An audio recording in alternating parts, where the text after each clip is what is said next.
All right, welcome to Aeternum, the New World podcast, episode one. I'm Icy over at Icyfire Gaming, and we have Grim over at Grimsforge Gaming. How you doing, Grim? Good. How are you? Pretty good. And we have Sawman over at SawmanUK. How you doing, Sawman? I'm good. How are you? I'm doing pretty good, thanks, Sawman. So for the New World podcast, we're looking to do this on a weekly basis, air the episodes on Monday, recording over the weekend, and we do have a Discord server that you guys can join and talk to us, hang out with us, whatever. I'll make sure to put a link in the description below for that. And if you do want an audio version of the podcast, you can check out the podcast on Anchor. I will have a link to that in the description as well. It'll take me a couple days, maybe by the second or third podcast, I'll have the link for that there, so then everybody can listen to the podcast if that's their preferred method. So, with that said, I think today's topic we're going to do first impressions and then just kind of talk about what we've been going through for the last week or so with the game. And I'll just start it off.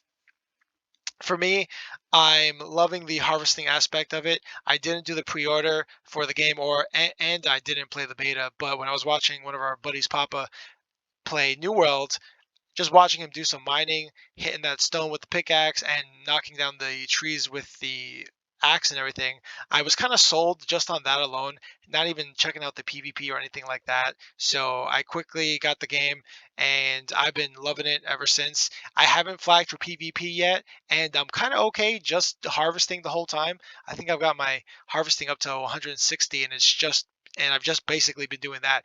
The fishing, I'm also enjoying a lot too because it's a little bit more.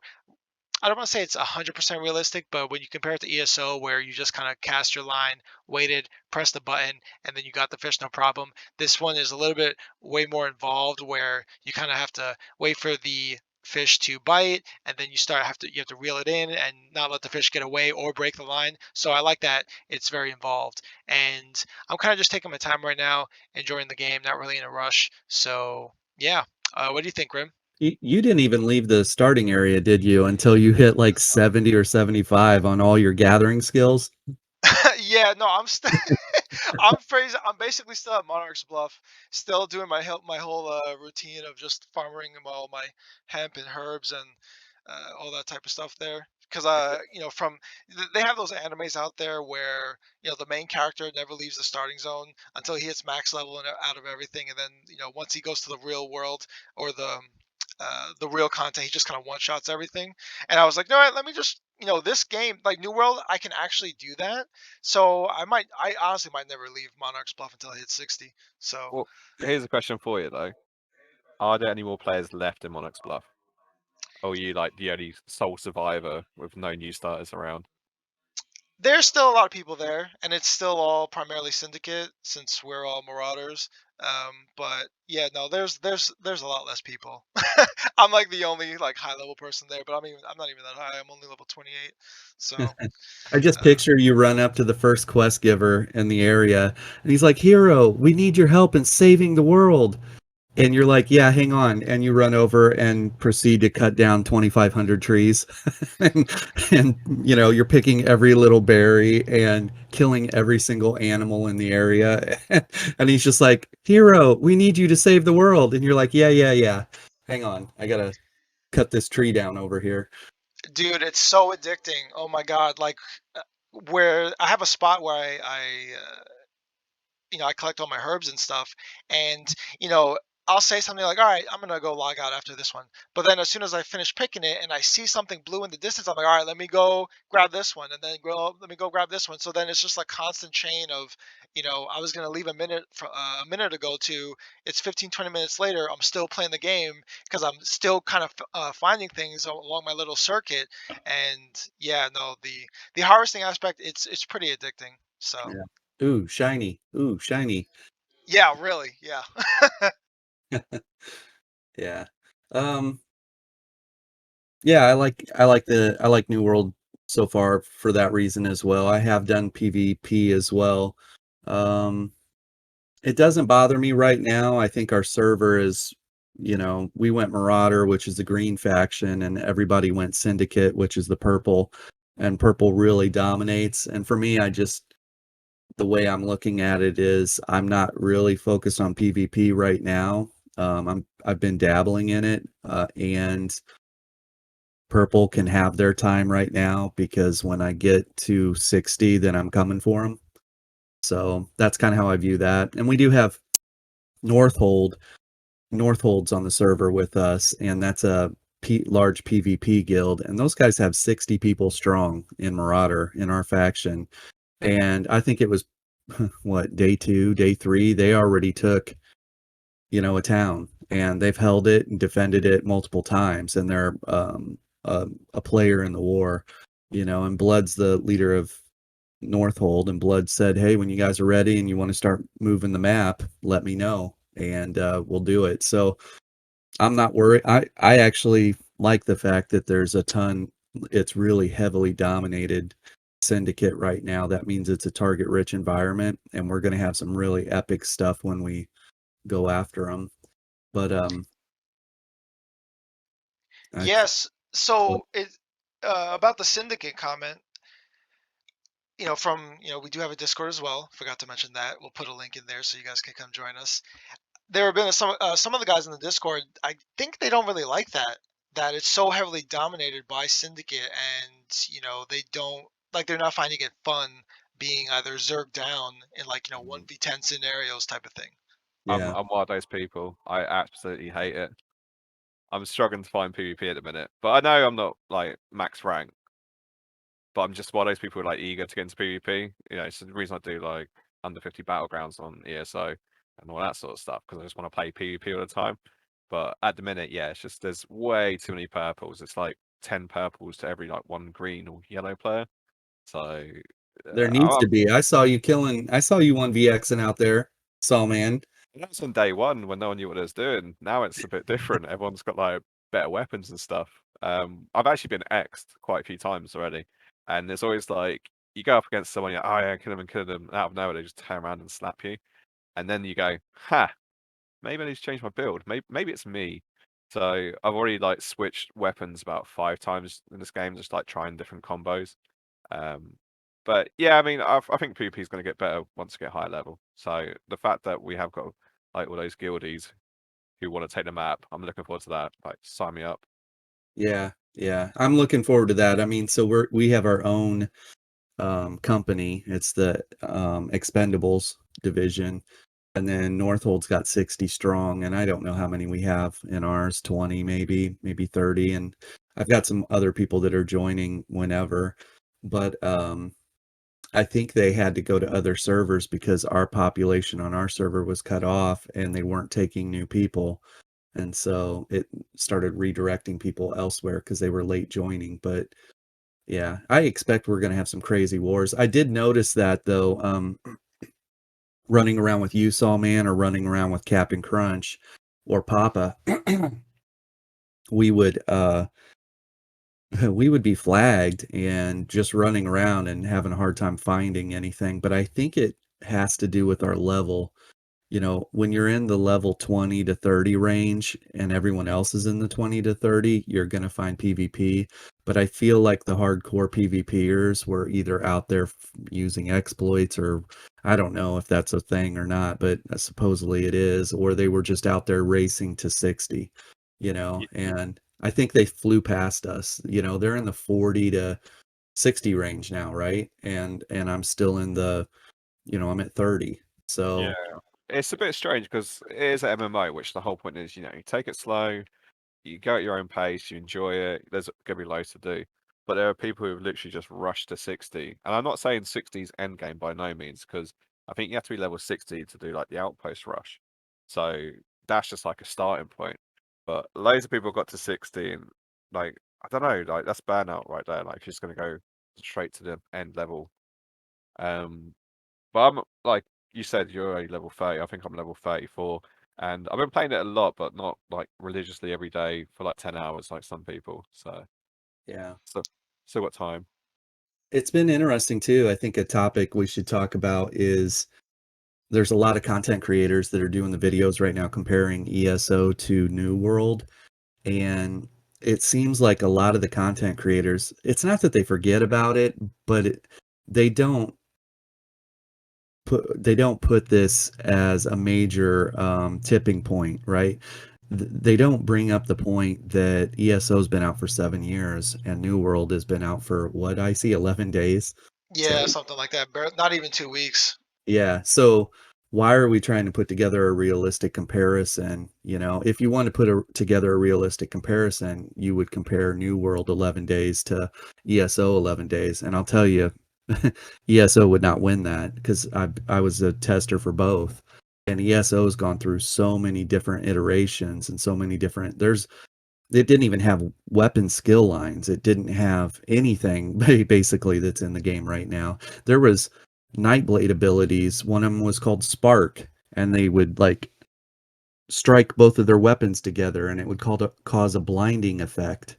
You know that like there were just completely different abilities in the game, and no weapon skill lines, and it was um you know Yeah, I champion mean, points versus whatever. So I played the beta of Elder Scrolls Online when it first, well, obviously the beta, and honestly, it was so bad. I never even thought about Elder Scrolls for another 2 or 3 years. It wasn't until it came out to console that I even like considered playing it, and even then, it's because I thought it was going to be like Skyrim Online, and it wasn't.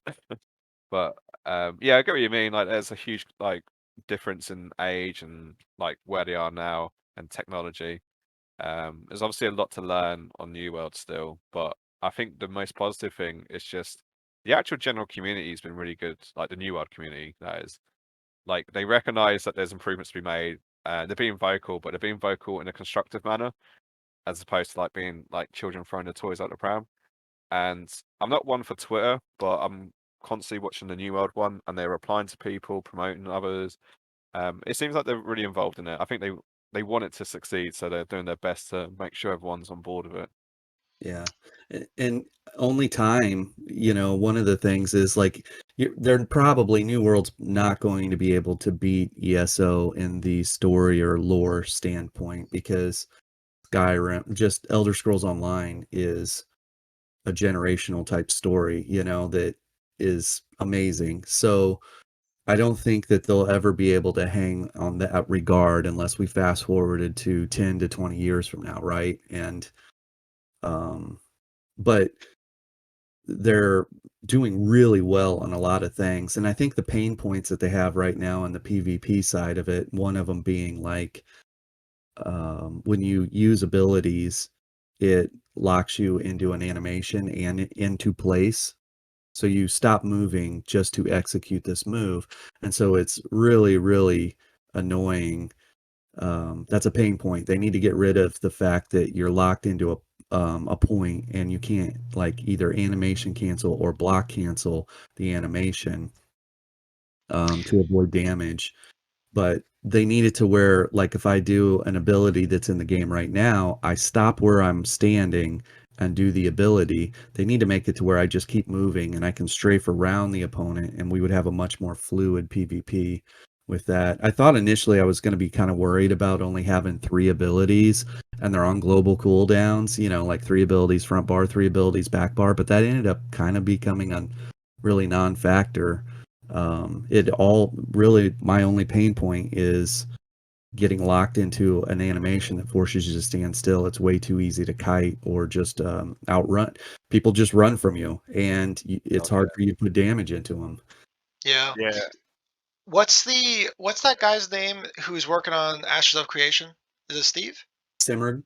Not Simmer. No, the actual developer guy. Oh, yeah, Steve.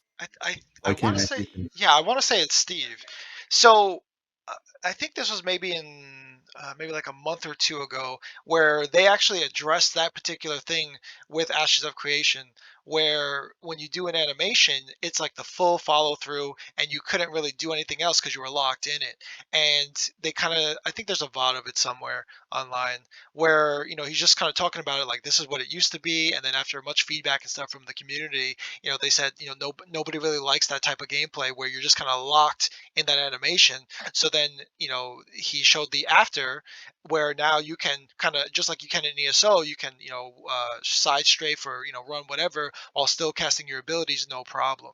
yeah, So, it was cool that, I hope his name is Steve, because this is gonna be it's kind of embarrassing if it's not. But it was kind of cool that he, um, made that change based on all that feedback. And yeah, if I mean, Astral Creation is still in development, and New World's kind of already released. So if I guess the community is loud enough, and you know the Amazon I don't want to say the Amazon gods or Jeff Bezos, but if they're willing to listen and maybe make that change, I think it would. Yeah, I think it would change PvP a lot. Oh Uh, yeah. yeah, drastically.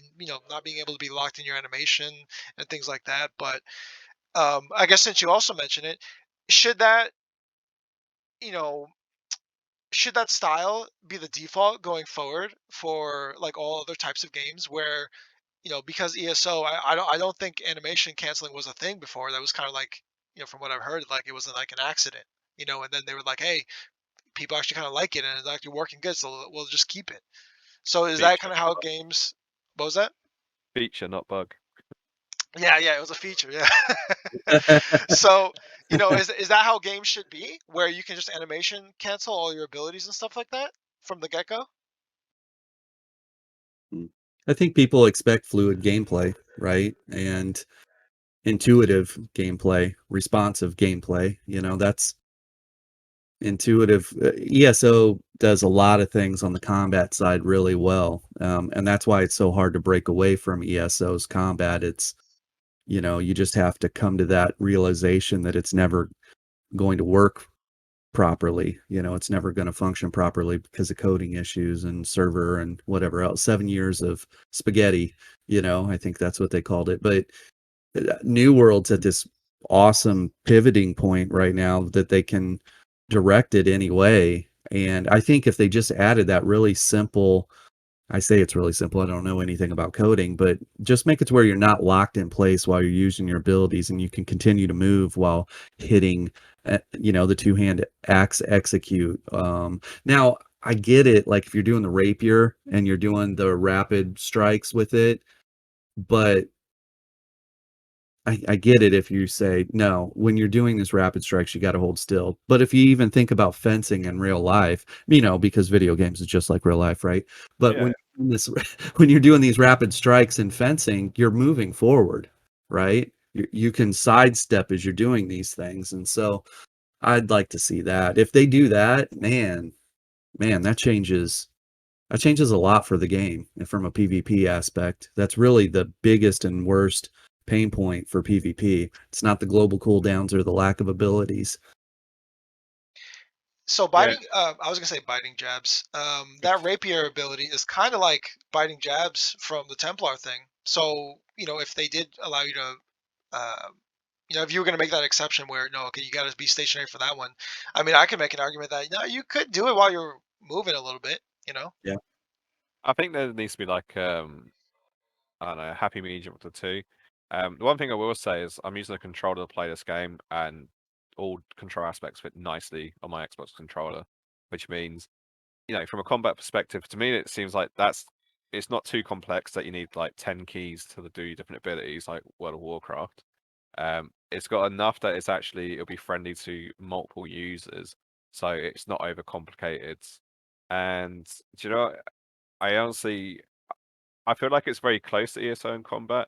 Yes, on ESO you got like 5 buttons, whatever it is, like slightly more, but on this you got a little bit more in terms of just thinking about your moves, the different consumables. I mean, if you want to use a potion on ESO, you got one that's slotted, and then you got to go to your wheel and pick out like from the other, 6 or however many it is.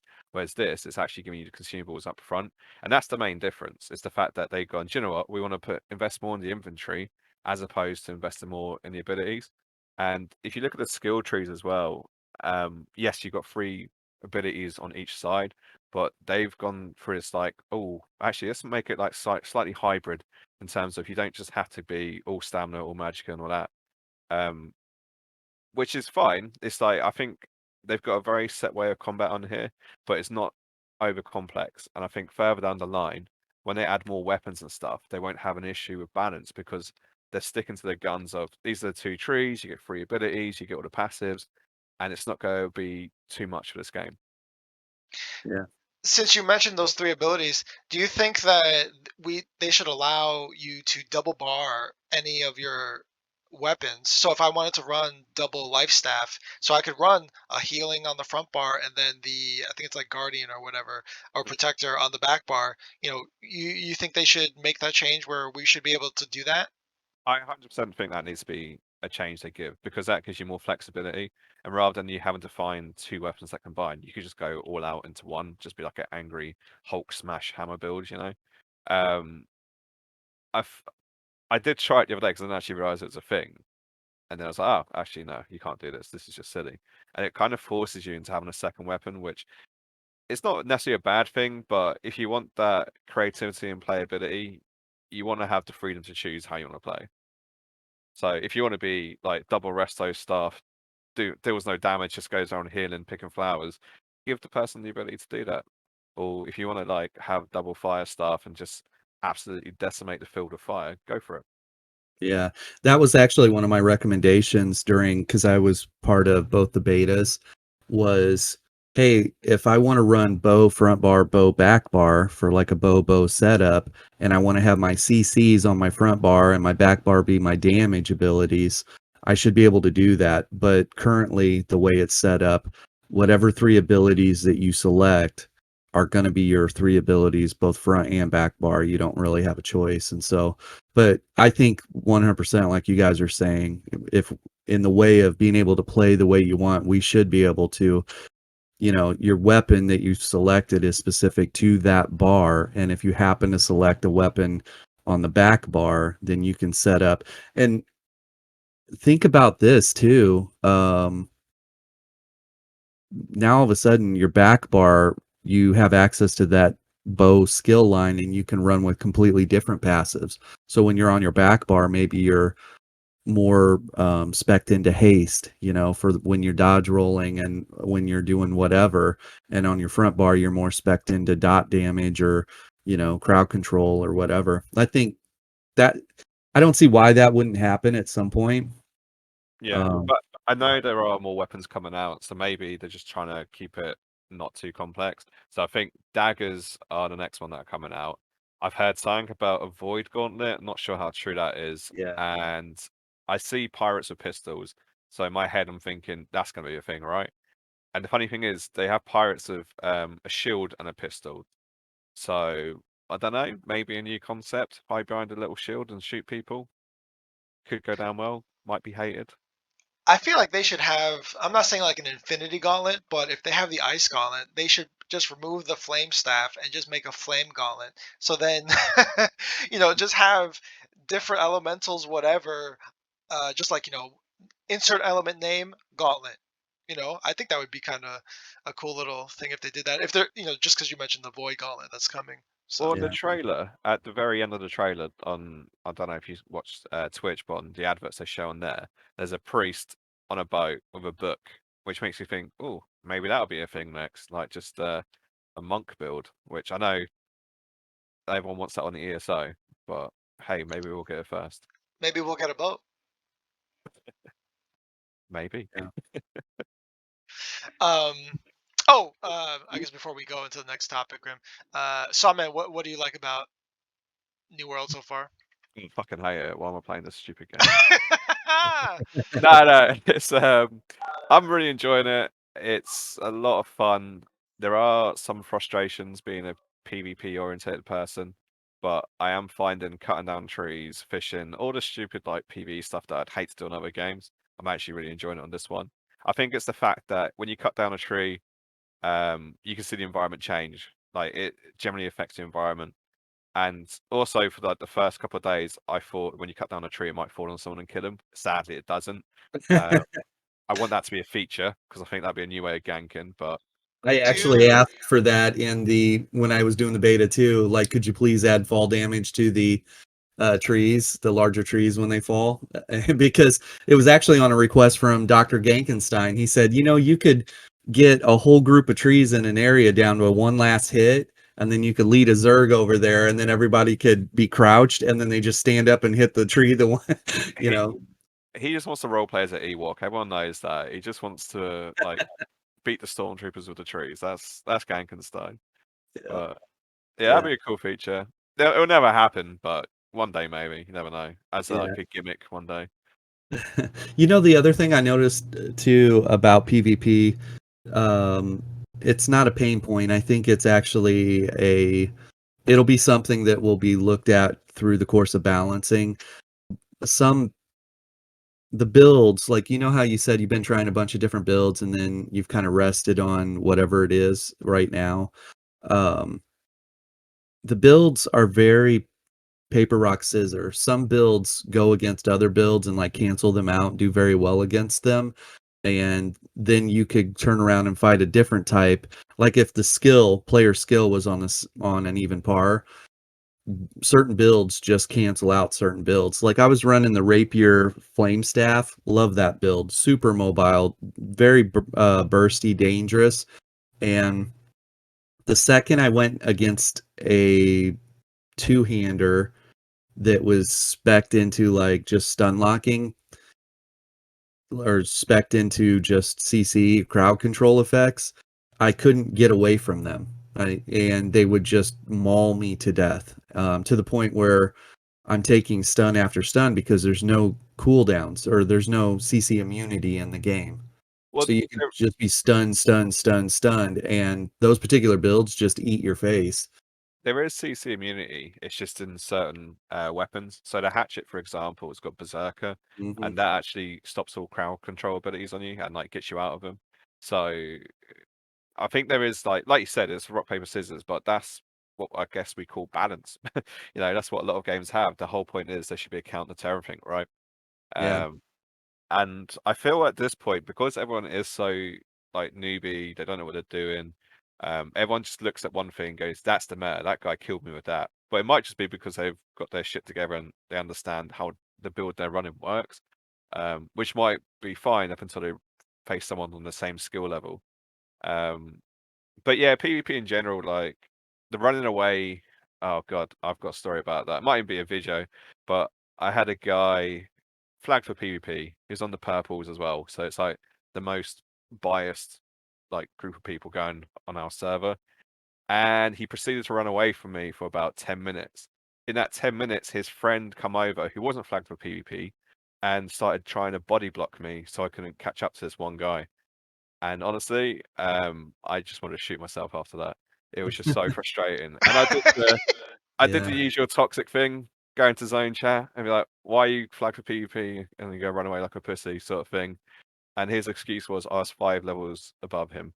Um, so they've actually got PvP scaling on this as well, and 5 levels wouldn't count for anything. But it's just, I feel like part of the problem with this game is the servers that you choose. Like everyone don't know what server it's going to or what it consists of in terms of other people. So we chose this server thinking, okay, all our friends are going there, that's what we need to worry about. But I feel like a large majority of people come to the server, saw purple was the most popular, so they went there, and then they've just gone, do you know what? I actually just want to do PvE. And I think that's the slight downfall of this game. It's just the first choice in the servers you pick. But that's like what we're in week 2 now. It's only a minor issue, I guess, unless they don't fix it or you can't transfer. Um, but I would like to see PvP only servers as well.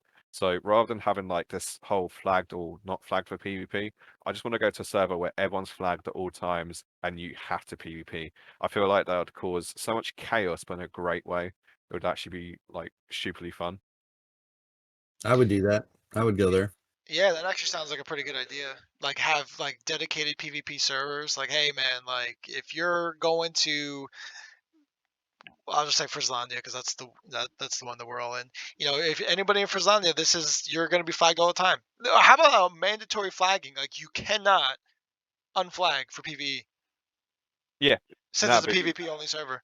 yeah, and that's I think that'll add a lot more to the game because all of a sudden people would want to have more balance, I guess. Well, actually, I think another issue they need to address is how many people can select each faction.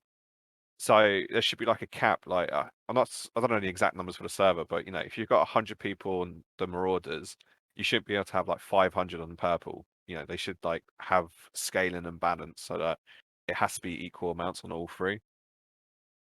Yeah. Yeah, we see that in ESO, right? Faction stacking, just so Yeah. people could do their quests in Cyrodiil or run the map or whatever. Yeah. They kind of have a limit because you got the free bars in Cyrodiil, so you can't go over that free bars. If there's lots of reds in there already, you can't get any more than that. So there is like some sort of limit, whereas this server has just been like everyone's purple. Everyone who signed up has gone purple, and there's not much you can do about it at this point, other than like wait 120 days to switch factions. But then in 120 days, who's to say people won't quit the server because the lack of action, or maybe they're not just enjoying having too many purples, and maybe they chose purple because all their friends did, and now they're just like stuck in this boredom of like not being able to find fights. Yeah. Hey, 3 bars on ESO is what, 30 people now? That's about how many you'll run in Cyrodiil. But So it's funny that you actually make that joke, Grim, because I was talking to Emma like a couple hours ago, and he said honestly, Cyrodiil's been pretty good lately because nobody's there. yeah. So everything's like performing pretty good, at least for PC. I can't speak for console because I think they're still having issues and stuff like that. But Yeah. What server though? Are we talking Grey Host, which is always laggy, or Black I Reach? I think he always goes to Black Reach. Well, Yeah. I always have a good time on that server anyway. It's just Grey Host is the one that's just like I don't know, a pit of despair. You're never going to get any good combat action, and it's always laggy. Like the one thing I'll say about this game is I haven't had any lag whatsoever. Like it's been perfect. Yeah. It's Yeah, been on it's my end. If I've had anything like some rubber banding or whatever, I needed to reset my modem. So, but how about those numbers at logins for the first 2 days? That was really surprising. One server had 25,000 queue. Yeah, 25,000. was but that the main one, right? Like Valhalla. Yeah. Yeah. that's because all the streamers, everyone wants to go there. But I have to say, last dare I say it, week, I've had no queue times on here. But every time I check Same. the server list, it says it is like high. So yeah, there's no queues. There's still a population, clearly a population. So maybe they've upped the capacity secretly. I don't know. I know you can now make fresh characters on the server, so they've Yeah. definitely changed something. But we'll see. We'll see. Maybe there's gonna be more. I want to see what they do to other servers because I feel like they obviously added extra ones to make sure everyone can get into the game. That's like their first priority. Let's make sure people can play the game. I kind of want to see them merge together, and I don't know. I want to see how that goes because it could get really interesting if they start merging other servers where, hang on, maybe the yellows were the most capped people and they introduce them like a pool of yellows into our server. It'll make a huge difference. Yeah. Yeah, that's a good point. I mean, if they're going to be merging servers, they should take a look at the factions and make sure that they're merging heavy opposite factions, right? For maximum chaos. Definitely, definitely. I don't even know how they would kind of do that because say they increase the capacity to 3,000, right, from 2,000 to 3,000. I guess they'd have to find a server that was, say, since since we're Frizzlandia, right, and we're primarily all syndicate play, we're not, but the syndicate's dominating. I guess if they wanted to, I mean, but I don't want to say that we're not complaining. I'm not complaining, but I'm also not PvPing, and I'm kind of looking forward to those killing those syndicate zergs. But if they were like, what would prompt them to want to help us? You know what I mean? Because I feel like Northold, like talking with Rotten, they seem fine.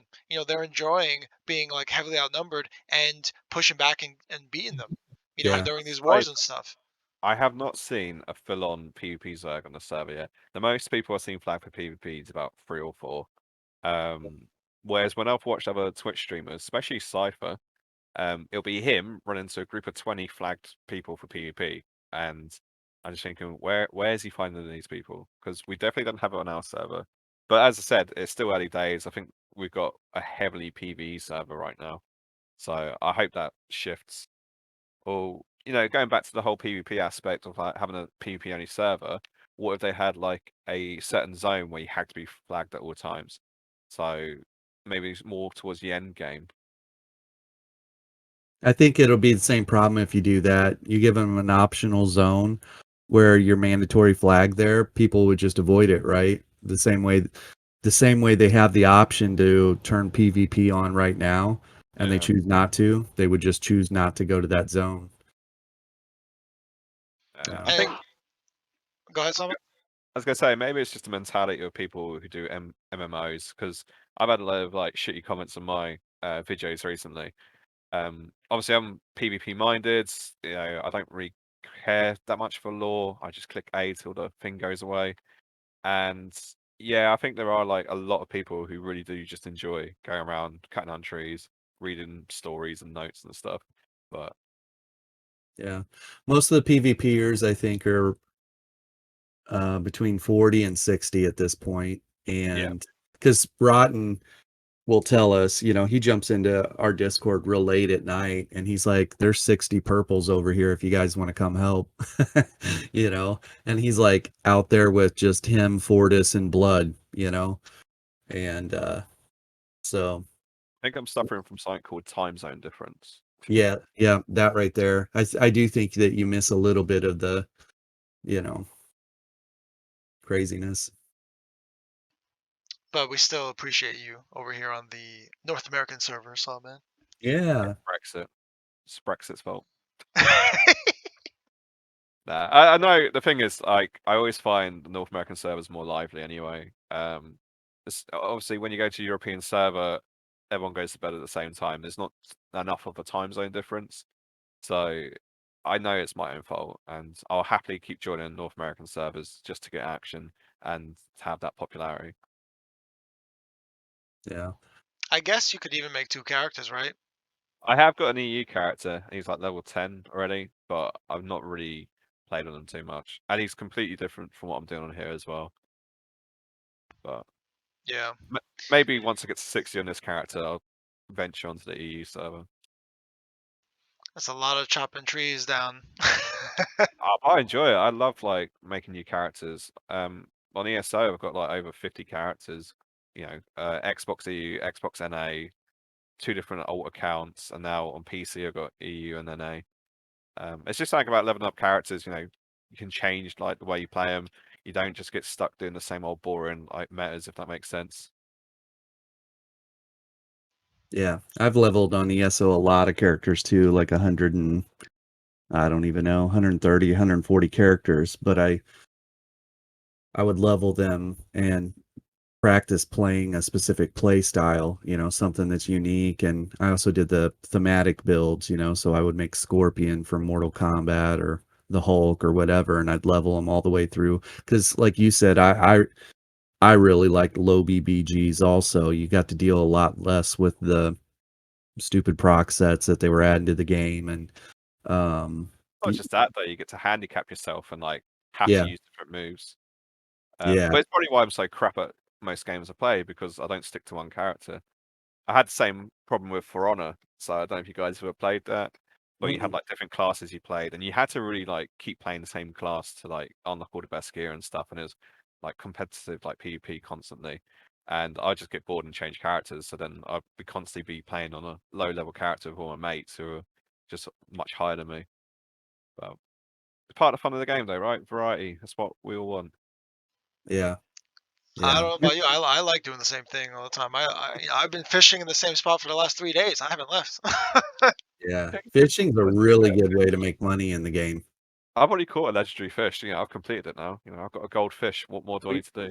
you're done with the game. You could actually move on to a different game now. It's end game, isn't it? Fishing is end. Actually, I haven't done housing yet. I need to go do housing, but I Yeah, can't afford housing because I've keep spending my money on gear. same. So Have you tasted the housing whole thing yet? Because I don't know, to me it seems a little bit lackluster. But again, I don't want to compare it to ESL that's been here for 7 years, right? And it's like fully fleshed out, and you can do all these amazing things. And I know with housing on this, there's more benefits to it. So you can get trophies and storage, and it's a free recall point. And with the trophies you get, they can actually boost certain like attributes that you have. So I've killed about, I don't know, 1,000 rabbits now, and I've gained a lucky rabbit's foot, which is like a purple um legend. It's not quite legendary, but it's quite high up rare item. And with that, I can make a lucky trophy. But I need a house to have it. But I'm poor, so I can't buy a house. So I think housing's definitely a strong element in this game. I know you can do like it's like a company house, so like a guild hall, and you can all work together on that. I haven't That's what tried I'm that bit saving yet. on. Well, yeah, and I'm really looking forward to that bit because I've got loads of stuff I want to shove in there. Apparently, I can make all sorts of different furniture because I keep learning it, but I haven't even like skilled that bit up yet.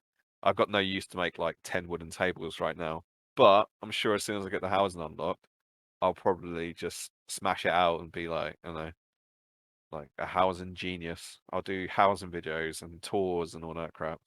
Yeah. Make sure the first house, for anybody that's listening, make sure the first house that you buy is the most expensive that you can afford because you get a 50% discount. So if you can save the 10K gold and you'll be able to buy the 20K home for your first whatever. So you get a 50% discount. It's one time and one time only for that first house that's bought. So you might as well save up. Make it good. And if you use code SawmanUK and send me 5,000 gold in game, I'll get you a discount. There you go. That's a joke, by the way. Is it Hashtag really though? not sponsored. He's like, that's a joke. Links in the descriptions. If I don't So, say things are a joke, people take me serious these days. So I have to immediately say I'm joking. So Yeah. Hey, can we still buy your shirt that you're I so I made this shirt as a joke, and I actually put it on the store, and I've had people ask me if they can actually buy it. I'm like, yeah, sure, off you go. But I realise now it's not even the catchphrase that I use. So yeah, I mean, people could buy it if they want. Link in the description down below. Also check out my website, oh, gorillahq.com. oh my Well, God. So for the housing, like in ESO, it's instant based because we could all buy the same house, and once you walk through the door, you go into your instance of your house. So how does it work with this one? Because I feel like it's finite, right? Like if we're all going to buy a house in Monarch's Bluff, we're not going to say that we're not going to have the same instance, and therefore say I guess there's only like 20, 30 houses per area. I haven't got a clue. no clue. I've gone into towns and I've seen people who clearly own the houses because they've got their trophies and stuff like hanging outside. But I generally do not know how housing works in this game yet. It's still something I need to explore. Yeah, because I'm afraid that say we get to the end game, and then I want to get a house, but people are so rich that they can buy multiple houses, and all of the houses in the server are bought up. So now, say myself or say some new player comes in joining the game and they want to get a house, but everything's bought. So then what do you do at that point? Yeah, no clue. Yeah, You get the shed out back, which has a really bad like I don't know. stink. Yeah, it's got damp. It's got mold and damp. I don't know. I need to figure that one out. I'm assuming everyone can buy a house because housing can be quite profitable from a monetization standpoint. So why would you cut people off from doing that? Yeah. But it's not instant based though, you know? That's the part that kind of confuses me a bit is I feel like it is finite. And there might with 2,000 people, with a server capacity of 2,000 live players per server, you know I would think, or I would not even think, I don't think there's 2,000 available houses across Monarch Bluffs and all the other regions. There's probably maybe like 100, I'd say, across all the different regions. You make me want to buy a house just to find out, and that's a really bad move. But I mean, like, how would you find out though? Would that like open you up to the MLA or something, and you would have a list of all the housing, like the whole housing directory and stuff like that, and you could see what you can buy and what you can't buy? I'm pretty sure when I've been in towns, like, and I walk past houses, there's an option to like go in and buy. So Oh, um, I don't know. I'll well, tell you so when. yeah, if that's the case, then you should be able to go to someone's house that's already bought, and then hey, I want to buy this house, and then but then that just seems kind of weird though, because when we can see players live, we're all in the same instance, but then you have a separate instance for your house. I don't know. I mean, this is all theoretical, just me thinking about how something works without no actual confirmation yet. So who knows? Grim, do you have anything else from that video? There's just a bunch of content creators that are doing the comparisons. Probably one of the best ones I've seen was Nernstorm, and his comparison. He had a handful of topics that he compared ESO to New World, and it was pretty impressive. I liked what he did there. His topics were, let me look it up here real quick for you.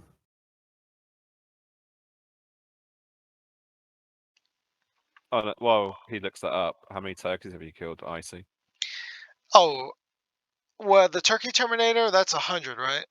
Yeah, I feel like every time I see a turkey, I don't know what it is, but mentally I need to kill him. Like I just need to kill him. I don't know why. I slaughter them in their millions, and it feels bad, but I also feel like I should be rewarded with a title. Just saying. Because I think it's still kind of bugged, right, with the achievement screen, where you can't see. It's either all question marks or it's still like No, coded. And they fixed that now, okay, okay. so you should be able to see all your achievements. So I've got like rabbit killer as well, because I go around killing all the rabbits. Can you But see the achievements you haven't earned yet? I don't know if that's in Steam or other. Let me have a look. Yeah, Where because if there was something tells me that it stops at 100. Because who in the right mind would kill 1,000 turkeys? I've You killed know? 1,000 turkeys. I generally think if there was a way to count, I've killed 1,000, maybe more. Yeah. See, in Uh, World of Warcraft, they have that. You literally can see how many humanoids you've killed, how many whatever. Like, yeah, across your entire playtime. your whole playtime. Yeah. That actually seems like a pretty cool statistic. I Yeah. wish I wish ESO did that, but Pretty oh well. impressive. So, Nernstorm's video, he's got story and lore, and he compares the two, and um, ESO gets a 10 out of 10 because it's such a iconic storyline, and then New World gets a 7 out of 10, which 7 out of 10 is pretty good considering they just came up with the storyline, like it's a new storyline. So, 7 out of 10. That's a pretty good rating, and I'll be honest, I don't think I agree with that one because maybe because I played Skyrim and coming into ESO, whenever I follow the lore, I'm like, oh yeah, I remember this or I did that. It's very relatable to me because I have that backstory, right? All that history from the other game, kind of helps me piece things together and it makes more sense. I'm much more invested or involved, reading the lore with Elder Scrolls Online. But with New World, oh man, I feel like I'm reading a freaking like, you know, I, I'm an engineer, but reading like a freaking like science textbook, like just makes me want to fall asleep or something like that. I find it so hard to when I'm reading any of the lore or like trying to listen to the dialogue, I don't feel invested. I don't feel like too interested. I'm trying to, but it's just not there. I'll It's be it's like I don't care.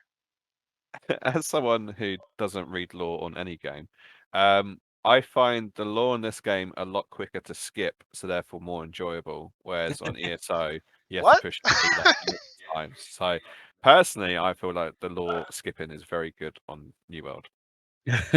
Oh my god. Oh lord. that reminds me of a funny skit if you guys watch. Why can't I think of them? Epic NPC Man. And they just do a live reenactment of the adventurer runs up to the guy, and he's like, "Adventurer, welcome to my city. We need your help." And he goes, "Skip," and then he goes, "Hello, adventurer." Skip, skip, skip. Just everything skip, and that's SawmanUK. I could put That's me. Sawman. Like Yeah. that's I hate having to skip 10 lines of text I'm never gonna read. Just let me just skip the whole thing. If Yeah. I wanna, I know it sounds really bad, but if I want to know more about lore and stories, I'd actually play Skyrim or Fallout, and play it throughout the whole game. Or Mass Effect. Mass Effect was amazing on its story. But when you play an MMO, you kind of feel like the story writing just it's not really there. Like they've got to make how many different quest lines in how many different areas for how many different people. They're going to keep it as simple as possible. So you're never really going to be invested. I feel sorry for all the voice actors who I've never heard before, but sorry, it just bore me. Jesus Christ. So combat system was the second category, and ESO got a 9 out of 10 for the combat system, and New World got an 8 out of 10. And Is there a caveat though to say 9 out of 10 when working? yeah, that's a huge thing, right? It's 9 But it's out of not 10 working. when working, and it doesn't work, 70% of the time. So yeah, Yeah, I 30%. mean, I haven't had any issues with the combat on this game other than issues I've caused myself. So I'm actually part of the controller gang, which means um, it doesn't have officially support controllers like support on here, but other people put theirs on, and sometimes your skills won't go off, but that's because it's not really on the controller. Since mapping it and changing it all, it's been perfect, and yeah, skills are constantly going off. It's working out it should be. So just saying. Yeah, yeah. Then they compare the crafting, and ESO got an 8 out of 10, and New World got a 10 out of 10. And I'd have to agree with that because, in ESO, if you want to make a pair of steel boots or heavy boots or whatever, you just go to the forge and boom, you craft your boots. But in New World, you have to go get the leather straps, then you have to go make the linen, and then you have to go make this, and then you got to make the buckles, and then you got to come and put them all together, to make the thing. It's very intricate crafting system. But doesn't it feel more rewarding as well when you cut down a tree and then you go and like refine it as opposed to going around and picking up bits of log? Oh yeah, absolutely. I don't know. We should ask Icy. Icy, after cutting down a million trees, Well, see, I mean, uh, keep because in, keep in I've mind, played, Icy does his writs habitually every day on ESO, and and I still do, yep, yep. even though. Go ahead. I was gonna say, if you're Ritz on ESO, do you use that add-on?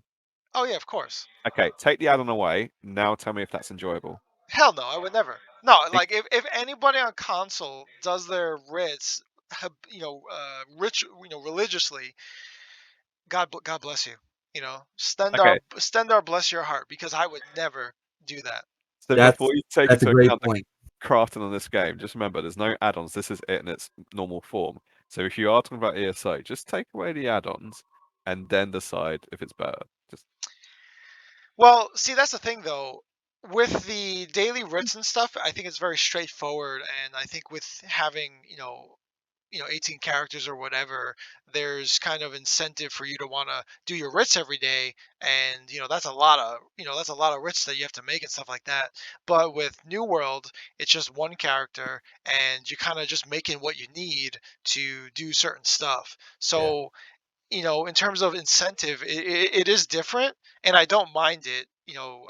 Doing it manually in New World, and even in ESO, when you have to craft particular gear and things like that, I don't mind that. But if I was like something where I had to log in to New World every day to craft one thing or seven things, I think I'd be, yeah, I think I'd be all right with it.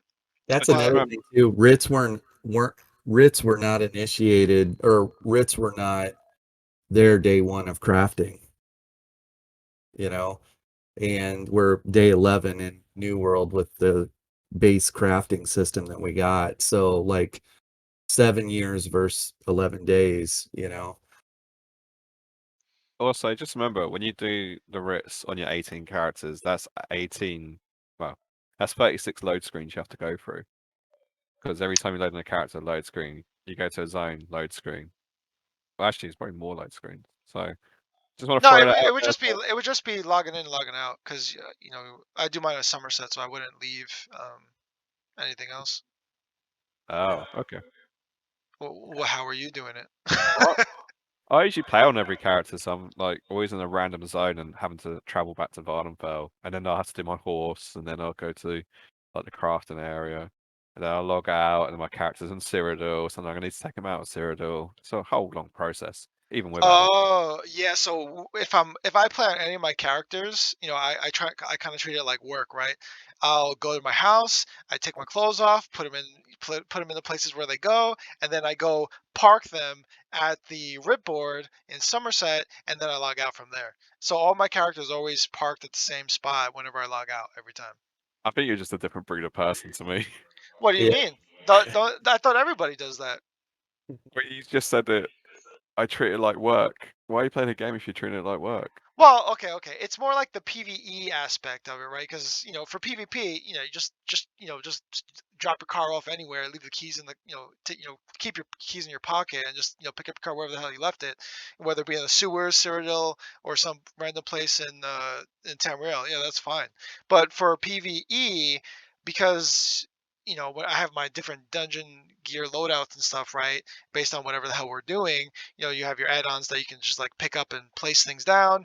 If I need to run like if they need a warden, not a Templar, it's going to be the same gear. I just swap characters, go to the same chest, pull everything out, and then boop, there it is, right? So I kind of need that. When I'm done with everything, I put it back where it was, and then I go put my character where they need to be because I have a system and setup and stuff like that. Not So it to makes get sense. not to get too off topic, but I'm going to ask a question and answer Uh-oh. honestly. How many add-ons have you got installed on ESO?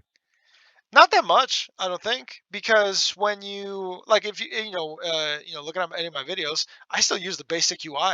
I don't bother with any of that like A bandit donut. stuff. What's that donut over Barba and when you're in battlegrounds with people, you got a donut over people's heads. Oh yeah, like I think my only PvP add-ons is like the icon customizer, so I can recognize who who my teammate is, right? So in this case, since I was doing with Barba in that Nightblade video that I did, yeah, I can see where he goes, right? To me that makes sense. That's fine. But aside from that, I don't think there's any sort of PvP add-on I use. Um, yeah, otherwise PvE, I got my daily writs. I do have a bunch of add-ons, but it's just like, okay, the mini map, that one Yeah. that one All should right. probably just be in the game. But yeah, So to put you have your standard PvE like dungeon, alerts and stuff like that, which are, I'm not saying they're essential, but they're nice to have. But yeah. so let's put it background then. So you clearly I am not even like just saying just you because I need add-ons for ESO to be more enjoyable. How many add-ons do you think you'd need for New World to be enjoyable? Because there's only one thing that I feel is actually missing, and that's a mini map. Otherwise, I'm quite happy with the game. Yeah, I agree.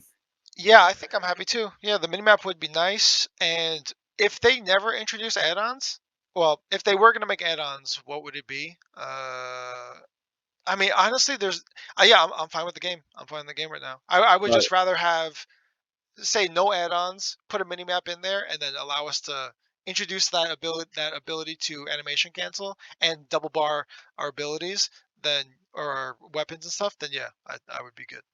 So, I mean, I'd like to issue a challenge to anyone who's listening, who, especially the ones who like to crap all over New World and leave ESO to be the truest and holiest game ever. Turn your add-ons off for a week and then come back to me just to see how much you're enjoying it. Because one of the things I noticed was the quality of life from Xbox to PC was huge because of the add-ons. And that's the only reason I feel like the game is that much more enjoyable. And I feel like when you take that away and you look at a game like New World and you compare it without add-ons, New World by far is doing a lot better in terms of quality of life stuff they're doing.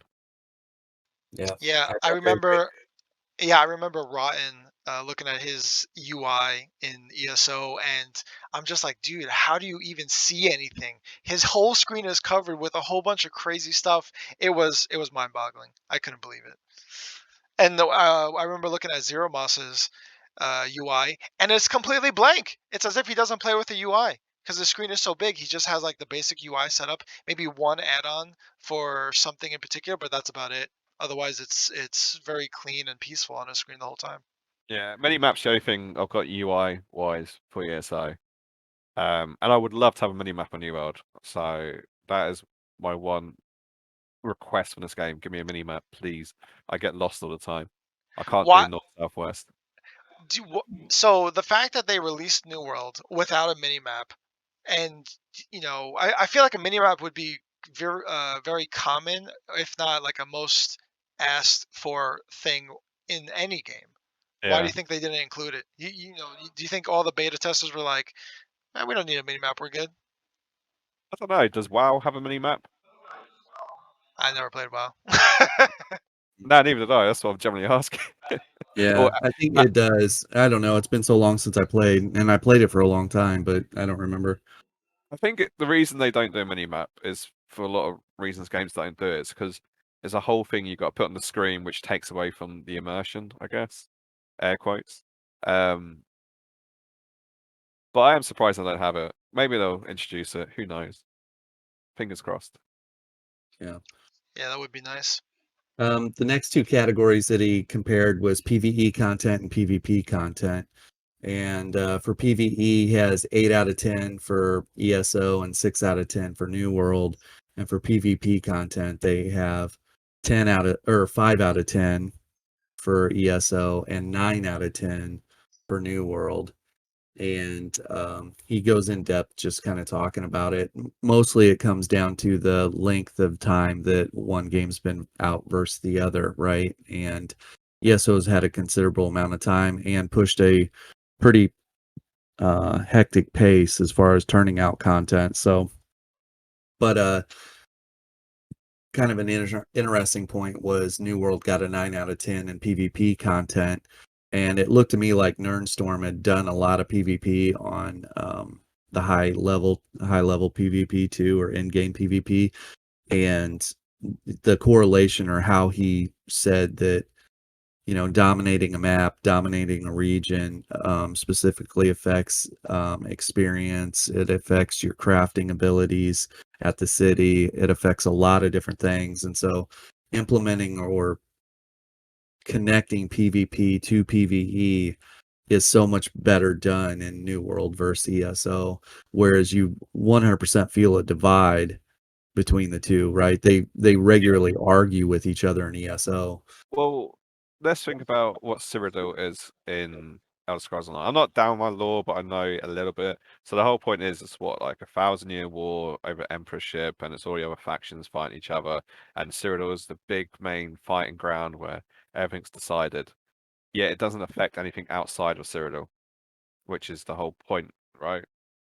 So I feel like New World's got it done right, which is each area has its own like faction that is able to control it. You have the invasions as well by the tentacle things. I don't know what they're called yet because I don't read lore. But it's definitely more immersive in the sense of, you actually probably would root for the PvP people. Oh crap, they're going to do PvP. Maybe I should like help them out a bit. So it gets you more involved in the faction wars. I mean, I don't want to lose my only green town to all these purples. So, if there's a war going on and they need heads, I'll be straight in there because I don't want to be crafting for extra cost or, having to look at a load of dirty purples in my zone. Yeah. Yeah. He did I thought that was a interesting comparison, and I thought he hit the nail on the head with a 9 out of 10 for New World's PvP content. And just coming out the gate being 11 years old, being a 9 out of 10, that's pretty impressive, and it's basically just because of the system that they have in place and how it works. But he did compare player housing. ESO got a 7 out of 10. New World got a 5 out of 10. And I think that we have to remember ESO didn't have housing when it first came out. It didn't have housing for years. I And mean, so, ESO didn't even have one Tamriel till what, a couple years in. yeah, And it used to be like, if you was on a blue faction, you go to blue zones and vice versa. So, yeah, and you yeah, couldn't even talk to other people unless it was in the same zone. Like, exactly. So we have housing day one in New World. So that's pretty good. I think that they'll totally build on that because it's a market, right? That's where they're going to make a lot of money in their store. Um, So he gave it a 7 out of 10 for ESO housing. yeah, 7 out of 10 for ESO housing. I think his main complaint was even the most expensive houses, you can't fit an adequate a number of items in them. oh no, It's it's piss poor. Like, It's too low. Yeah. Even if you have ESO plus and whatever, you shouldn't spend 13, 14, 15K crown for a house and then be limited to where they're currently at on stuff. So, I'm gonna say Oh, something okay. quite controversial here. I don't rate housing on ESO And when people show me this amazing house where they've built like, I don't know, a stormtrooper out of bricks or whatever, it doesn't impress me because there's nothing else in the house because you can't afford to put anything else in the house. No one's ever shown me a house that's just blown me away. And do you know what the one thing they're missing? It's just interaction. Like, I know it sounds very stupid, but when you look at like housing on Minecraft, for instance, and like I know it's a completely different game, but it's also like a sandbox game, and you build your house and you put all like the different elements in. You kind of want that with ESO. Like they've got what that interactable door which you get from elsewhere, and you can turn lights on and off. What else? There's nothing really like to give you the full immersion of like your house and what you put in there. I mean, you get the house guests, which are the most cardboard two-dimensional things I've ever seen. Like you get a barmaid walk around because you set a path for them, and they might stop and talk to you only if you go up to them and push A. It just feels like lonely gamer stuff. Well, you do have like the crafting stations and the transmute station, so you could put those like I Oh, guess they're really stations of good, whatever, like the vampire well and the ethereal well, things like that. So you but can make it like my house. It's almost like a Swiss Army knife. Like anything you need, you can craft it look, there or whatever.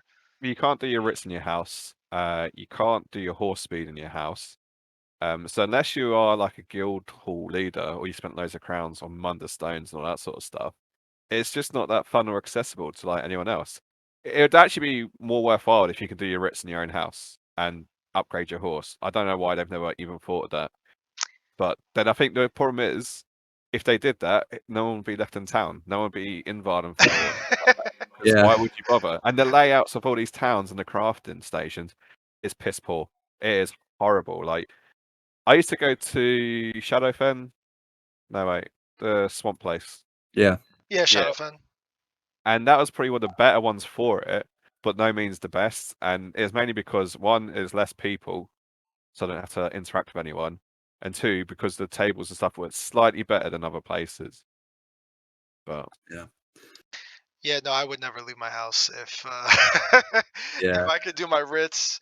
Like if I could pick up a writ board and do the horse training all in that same area. No, I would never leave. Yeah, and because I got the gardener house, the turn-in station is right out the door, so it wouldn't really be that bad at all. That would be kind of legit. But if they put something in the crown store where like, hey, 1,000 crowns and you could purchase the crafting writ board and put it in your home. I would buy that in a heartbeat. Then I'd yeah, never but have to leave. the actual place where you return your writs would be sold separately for 5,000 crowns. Well, see that would be where it's all about location, right? Because the place where I return mine in Stormhaven or in Wayrest, it's literally right down the road. Like it's a 10-second walk. So for me, it'd be fine.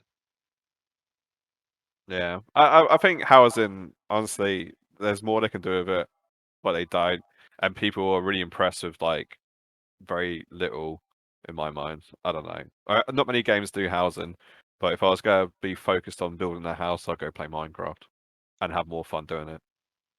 Yeah. Yeah.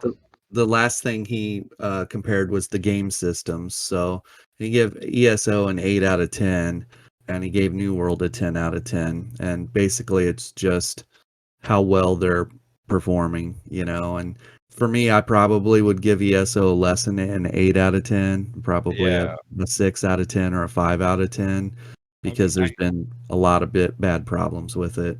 So, 10 on what media? Because on Xbox, if you got a X series or S series, you can't even play. yeah, yeah, that's a good point. Yeah. So, but I think it also has to do a little bit with what you spend the majority of your time doing. Since we spend the majority of our time PvPing, we run into the majority of the problems. Mm. And but if you spend the majority of your time just running around picking flowers and doing writs, you probably don't notice anything, hardly any problems at all. So, and if you look at the ESO stream team, I've heard this multiple times, but they spend 6 hours, 8 hours a day doing writs, not going out and PvP and doing battlegrounds and going to Cyrodiil. Like there's nobody that's, you know, trying to I subject themselves to that. I've heard they get accused of just doing fishing. I don't know who said it, but that's a dirty rumor. It needs to stop. Okay, the stream team do more than fishing. So whoever said that, just stop Yeah. it. I'm pretty impressed. I'm pretty impressed with New World's system though so far. Like you guys said, no problems, functions great. Um, and the same way we were talking about 11 days versus 7 years, that has to come up in the game systems category too. You got 7 years of spaghetti coding, with multiple development teams, right? That have all thrown bits and pieces in, and then they're pushing this crazy hectic pace and releasing something new every 3 months before the other spaghetti was even sorted out. So right now, New World will probably have a 10 out of 10. It was a really good launch for them, and then we'll see how they handle adding new stuff as they go. Yeah, I've watched some videos from some pretty reputable YouTubers about New World, and one of the biggest problems they think they're going to have is just the overall server popularity. The fact that everyone was trying to rush to get on day one, and how they're going to address that with all these servers being full, and then with the factions taking over towns and rushing to 60, and then they might just actually go, well, maybe we'll quit for a couple of weeks while we wait for everyone else to get up. So I think it's going to have some teething problems for sure, and it'll be interesting to see what the next steps are. But do you know what? I'm enjoying it as much as I complain, and I'm sure the guys will confirm. I have gotten a little slightly salty over PvP every now and then. I am enjoying the game though, like the base game and everything about it. And I'm actually PvEing. I'm not reading books, I'm not doing lore, but I'm PvEing. I'm doing dungeons and stuff, like real dungeon stuff. Yeah. If I'm with you though, if we find out that Frizzlandia, the server we're on, and it's purple dominated, so it's purple dominated, but you're having a hard time finding fights right now. I just think it has to do with everybody's in that 40 to 60 range. They're in those zones and stuff. But I really think once our group specifically hits 60 and we're like, time to put on our PvP pants, um, like we're going to be going, it's a target rich environment. We're going after purple and we're going to start flipping the map, and they're going to need the numbers. So I kind of feel like it's just the calm before the storm, and we're figuring out what weapons are best and the play style and the ins and outs of everything. Even though it is fun to go and smash some people right now in PvP, some low levels or whatever. Yeah.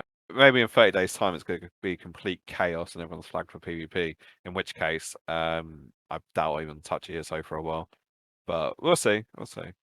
Yeah, I'll be honest, I'm kind of nervous because I think I've got about like three or four more videos left for ESO, and then by the time November hits, I'm I'm like out of ideas, and I think I'll be done making ESO like support content for my healers and stuff, and then I think I'll just start making New What? World. How Yeah. could you be done with ESO when they release a new patch like no every month? It means you have to redo all your builds. You've got content for years to come. Well, see, that's the best part, Sawman. When you play a PvP healer in ESO, you don't have like the meta doesn't matter. I run the same setups that I do all the time. I just change one gear set, and then it works every time. Yeah. So, but He that and I, that's just my particular way, the way I run it. But yeah. Icy and I were talking about that once before. Like, if you're the damage dealer or you're the person that's trying to take heads home, kill people in PvP, the meta affects you, because if you're two glass cannon, you're getting blown up.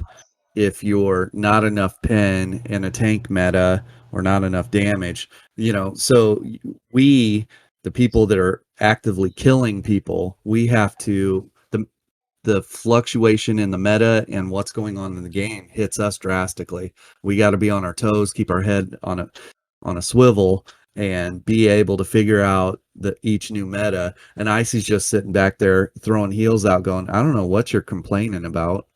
Like, Oh. you know, it affects him way differently. Well, let's be honest. If you're a healer, you're always using a resto staff, right? There's not much else to use. well, that and also, the gear, right? Like it's, my same recipe that I've been running for like I guess since like April or whatever, since I came up with it and stuff. I did the video I think in like August, and I haven't changed anything. there's been so many, like from the old champion point system to the new one, and then Rothgars and Dark Convergence came out and stuff like that. The only thing, once Dark Convergence came out, then yeah, I had to change my heavy armor setup, where from before I could run anything I wanted. It didn't matter. I would always have success, but now I have to run Iron Blood every single match because just so much bull crap going on that I don't have a choice. I have to run all this damage mitigation because I don't have a choice. I can still run my same skills. I can still play the same way I play. I just have to run this set because I can't afford it. If I run anything else, I'm just gonna get blown up too easy. You know. But Yeah. once I got Iron Blood, then it's a wrap. That's been something that's been really nice too, is like it's literally us out there killing people, right? Our armor just, like, if we want to lean heavy into constitution or intelligence or whatever, but we don't have like a 2-piece, 3-piece, 4-piece, like this unique 5-piece free damage, free healing, nothing.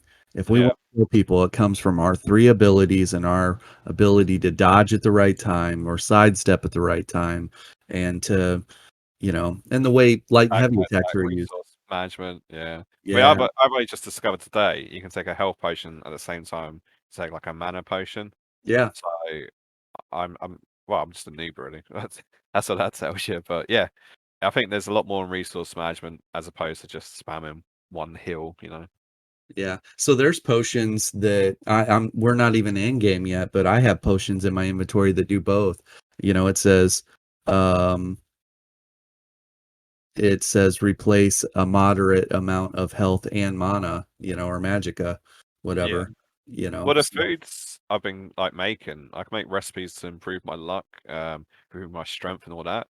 So even like the food provision side of things, I think there's gonna be a lot to it. And Icy, you might get your dream of being the company chef and like making everyone food if you get it leveled up high enough. there you go. Dude, I was talking to somebody the other day, and I'm like, because they were asking me, what should, I think, I'm just joining you guys now, so I'm gonna focus on crafting and stuff. I was like, nah, dude, just focus on leveling right now because right now I'm level 28. Everybody else is like 10, 15, 20 levels above me. My harvesting, I have the highest harvesting than anybody, over 150, and that's all I got to my name. I can't make anything with it because I can't even use it because anything at like 150 for what I have access to is level 40 and above, so I can't even use it. And it's just like, what am I even doing in my life right now?